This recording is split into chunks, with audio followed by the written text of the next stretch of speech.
Assalamualaikum dear class 6 students. I am teacher Wakar Yasin from UPS Tarkapora. Dear students, आज हम history का lesson शुक्र the emperor who gave up war की question answers करेंगे। इससे पहले हमने ट्रू फॉल्स और फिल इन द ब्लैंक्स जो क्वेश्चंस थे हमारे इस लेसन के वो हमने कंप्लीट किए। आज हम इसके शॉर्ट आंसर क्वेश्चंस करने जा रहे हैं। तो पहला क्वेश्चन है, how did different people paid taxes to the rajas of the mahajanapadas. Mahajanapadas के जो राजाज थे, किंग्स थे, लोग उन्हें कैसे टैक्स पे करते थे, क्या तरीक़ेकार था टैक्स पे करने का राजाज को। आंसर है, तो हम जानते हैं प्यारे बच्चों कि महाजनपदास में अलग अलग लोग रहते थे। ऑक्यूपेशन के बेसिस पर, पेशों के बेसिस पर सोसाइटी को डिवाइड किया गया था। अलग अलग पेशे के लोग अलग अलग तरीके से टैक्स पे करते थे। अगर हम फार्मर्स की बात करें, फार्मर जो थे वो अपना प्रोड्यूस का जो नहीं निकलता था खेतों से, उसका 1/6 of their produce 1/6 of their produce ये पे करते थे स्टेट को, यानी राजास को, एज टैक्स। दूसरा जो पर्सन हमने इसमें जिक्र किया लेसन में, वो थे क्राफ्ट पर्सन्स। क्राफ्ट पर्सन्स वो लोग होते हैं प्यारे बच्चों जो हाथों से काम करते हैं, जो हाथों से बनी हुई चीज़ें जो है बनाते हैं। तो ये क्राफ्ट पर्सन्स कैसे राजा के जो है टैक्स को पे करते थे। Contribution by craft persons was in terms of labour. तो लेबर के हिसाब से, मजदूरी करके क्राफ्ट पर्सन जो हैं राजा को टैक्स पे करते थे, क्राफ्ट पर्सन्स। ठीक है, तो ये राजा के पास मजदूरी करते थे और इस तरह से अपना टैक्स पे करते थे। नंबर 3, हर्डर। हर्डर होते हैं वो लोग जो जानवर, मवेशी पालते हैं। महाजनपदास के जो राजास थे ये इनसे एनिमल प्रोड्यूस हासिल करते थे और इस तरह से इनका टैक्स पे हो जाता था। नेक्स्ट जो ग्रुप है वो है ट्रेडर्स का। तो ये कमर्शियल एक्टिविटी को स्टिमुलेट करते थे by buying and selling goods, चीज़ों को बेचना, चीज़ें खरीदना। ट्रेडर्स इस तरह से राजा के टैक्स को पे कर पाते थे। पांचवा ग्रुप है हंटर गैदरर्स का, यानी वो लोग जो शिकार पर अपनी ज़िंदगी चलाते थे और फॉरेस्ट प्रोड्यूस जमा करते थे। तो ये फॉरेस्ट प्रोड्यूस प्रोवाइड करते थे, जैसे टिम्बर है और मेडिसिनल प्लांट्स हैं, एलिफेंट्स हैं और भी बहुत सारी चीज़ें, गम वगैरह ये निकालते थे जंगलों से, और फर, एलिफेंट्स, ये सब चीज़ें as a tribute, as a gift ये राजा को देते थे और ये इन टर्म्स ऑफ टैक्स पे कर दिया जाता था इन लोगों की तरफ से, हंटर गैदरर्स की तरफ से। नेक्स्ट क्वेश्चन है, dear students, who were the groups who could not participate in the assemblies of ganas. जो गानास के असेंबलीज कंडक्ट की जाती थी उनमें एक ग्रुप था जो इन असेंबलीज में पार्टिसिपेट नहीं कर सकता था। ये ग्रुप कौन सा था? आंसर है, the following groups couldn't participate in the assemblies of the गानास। गानास एक स्टेट की तरह ही एक असेंबली हुआ करती थी जिसमें राजाज और उस एरिया के गाना के लोग बैठते थे, लेकिन कुछ लोगों को इन असेंबलीज में बैठने का हक नहीं दिया गया था। ये कौन लोग थे? ये कौन से ग्रुप थे?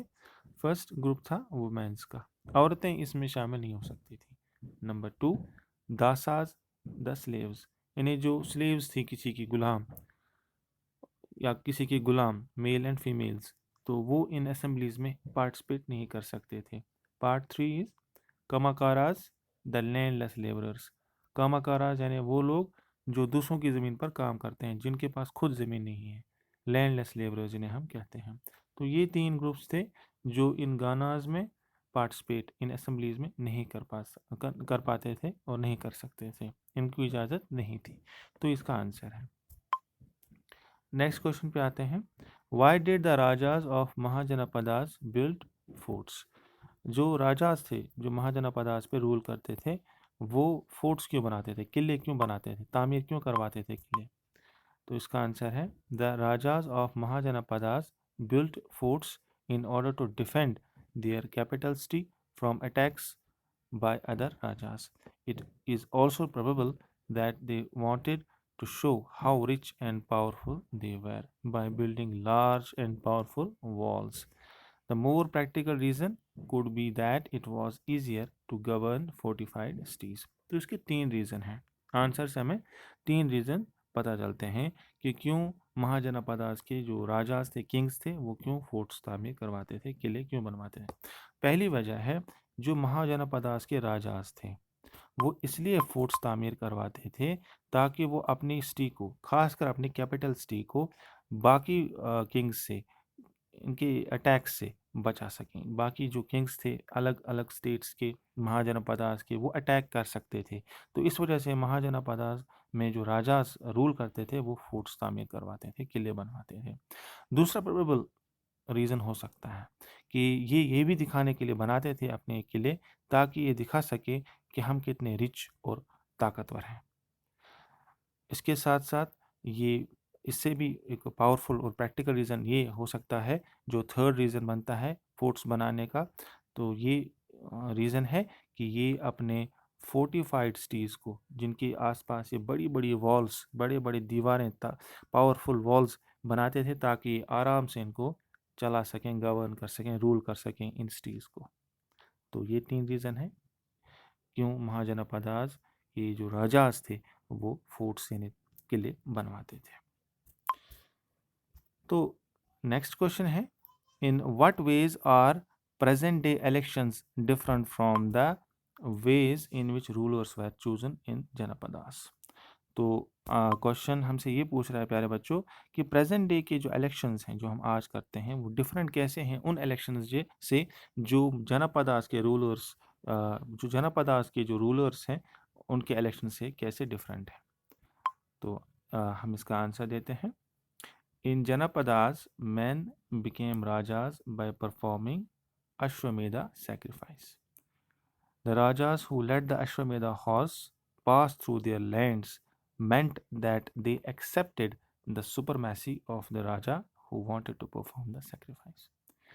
जनपदास में कैसे लोग इलेक्ट करते थे राजास को, इसका हम आंसर दे रहे हैं। तो जनपदास में जो राजा परफॉर्म करता था अश्वमेधा सेक्रीफाइस, ये अश्वमेधा सेक्रीफाइस क्या था, ये इसमें क्या होता था, ये एक रिचुअल था, एक रस्म थी, जिसमें अश्वमेधा हॉर्स को खुला छोड़ दिया जाता था, और जहाँ से ये अश्वमेधा का घोड़ा पास होता था, जिस लैंड से, वहाँ का राजा अगर उसे पास होने देता अपनी ज़मीन से, तो इसका मतलब कि वो राजा, इस राजा की, जो राजा बनना चाहता है जनपदास का, किसी जनपदा का, वो इसकी सुपरमैसी को एक्सेप्ट करता है, ये उसे अपने ऊपर एक राजा मानता है। ठीक है, एक तरह का बहुत बड़ा जो किंग ऑफ किंग्स जिसे हम कहते हैं, किंग्स का किंग, बहुत बड़ा किंग, जिसे महाराजा भी बोलते हैं, जो बहुत सारे राजा इस पे रूल करता है। तो ये इसकी एक्सेप्ट करते थे, इसकी सुपरमैसी इसकी एक्सेप्ट होती थी जब दूसरे जनपदा का राजा उसके घोड़े को पास होने देता था अपनी ज़मीन से। मॉडर्न टाइम्स में अगर हम प्यारे बच्चों देखें, तो आजकल लीडर्स को ऐसे इलेक्ट नहीं किया जाता है। आज का जो तरीका है वो अलग है। उसमें क्या होता है, आज हम कैसे इलेक्ट करते हैं, ये सिस्टम क्या है, लीडर्स को इलेक्ट किया जाता है एक डेमोक्रेटिक सिस्टम में।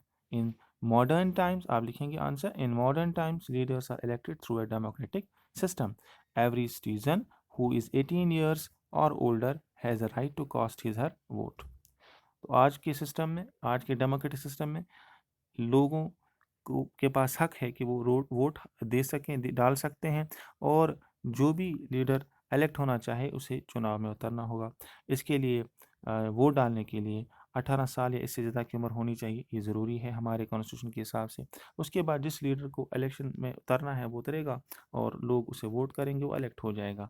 The candidates who win the majority of votes become public leaders. तो जो कैंडिडेट ज़्यादा वोट हासिल करता है, मेजॉरिटी वोट जिसे पड़ेंगे, उसे पब्लिक लीडर बना दिया जाता है। तो आज का जो सिस्टम है वो अलग है।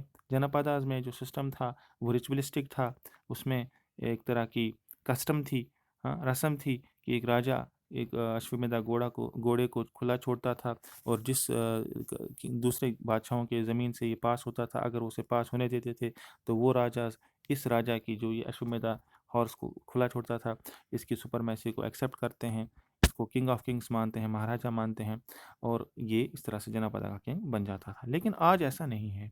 आज जो लीडर्स हैं वो इलेक्ट होते हैं डेमोक्रेटिक सिस्टम में, और हर एक सिटीजन को हक है, वो 18 साल जो या उसकी एज होनी चाहिए, उसको हक है कि वोट वो डाल सकता है।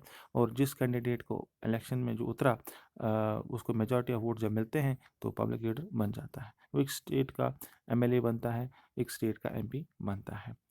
तो ये थे क्वेश्चन आंसर्स इस लेसन के। उम्मीद है आपने ये आंसर्स सुने भी होंगे, देखे भी होंगे, और इनको अब आप नोट डाउन भी कर चुके होंगे। नेक्स्ट वीडियो लेक्चर में फिर से आपसे मुलाकात होगी। अल्लाह हाफिज़।